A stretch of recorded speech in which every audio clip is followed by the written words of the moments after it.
was talking about, every time he works with me, he starts to get off them. But here you can see how he's damaging his mitochondria, but he was on keto as well. And keto will contribute to an adrenal pattern like this because it's so stressful to keep our glucose in a good, decent glycemic range for the brain, no matter how much ketones we use or drink keto esters. When we're pushing ketosis naturally, it takes a lot of adrenaline, takes a lot of cortisol to do it. And when you're older and you're dealing with multiple infections and co-infections and mold, this is not a fun thing to do. Definitely don't recommend it.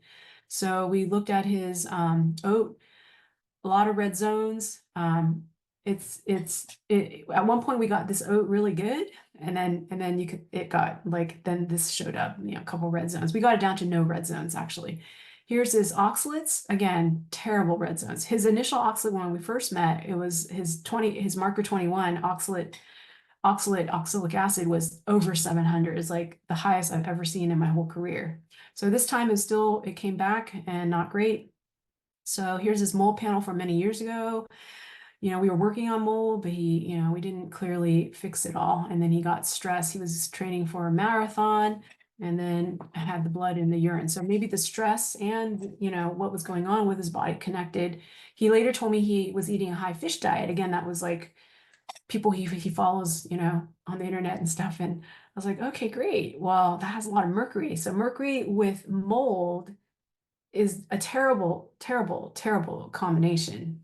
So mercury has big affinity for oxalates. Once they combine, the oxalates from mold and candida, when mercury combines with oxalates, you can't dissolve it. It's literally 10,000 times less dissolvable than magnesium and oxalates. That's why I'm a big fan of people dousing themselves, soaking in magnesium as often as they can to mineralize their bones, but get the oxalates out and the calcifications out of their body, especially for someone like him who's concerned about the CAC, the coronary artery calcification score.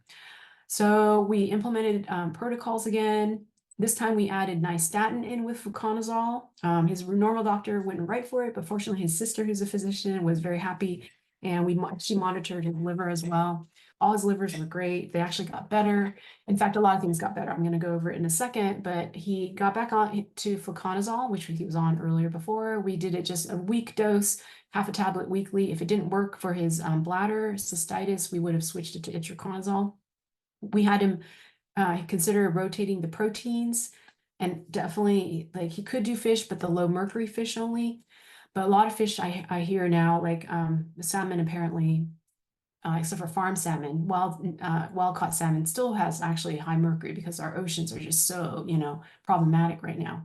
And I bet they also have a lot of like plastics and other things. So because he was so stressed out, we considered some progesterone. He had done a Dutch and some blood hormone testing. He's absolutely phenomenal with testing. I get these Excels from him, whenever we meet up. He started a little bit of progesterone, just like half a squirt from Designs for Health, the Progest Avail.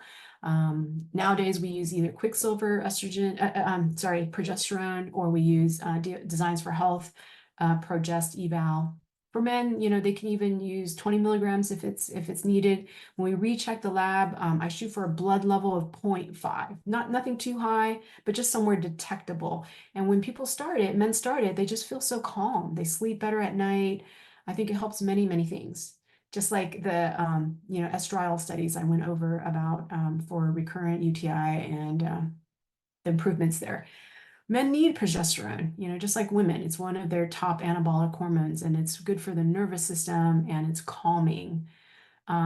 He had a little bit of mild gastritis. It had improved earlier when we worked together. It seemed to come back, so we gave him the protocol again, which is basically raising the head of the bed 6 inches. That's the main part of the protocol. And the rest is just, don't eat anything 3 to 4 hours before bed. That includes no supplements, no drinks, no beverages, no melatonin. Try to take things earlier, 3 hours earlier. Leaving the gut clear helps heal it much, much faster, especially when it's being elevated. So we implemented more of a co-infection protocol with artemisinin and a couple antifungals, plus, the herbals with the nystatin and fluconazole. And quickly, his symptoms got better. It took I think a little over 4 weeks, 6 weeks for the symptoms to completely, really go away. So a little longer. We did a nasal protocol.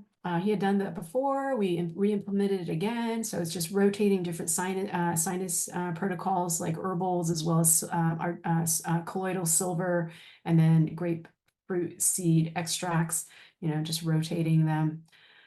If needed, we would have added like a biofilm breaker later. At this time, he didn't want to do peptides, sadly.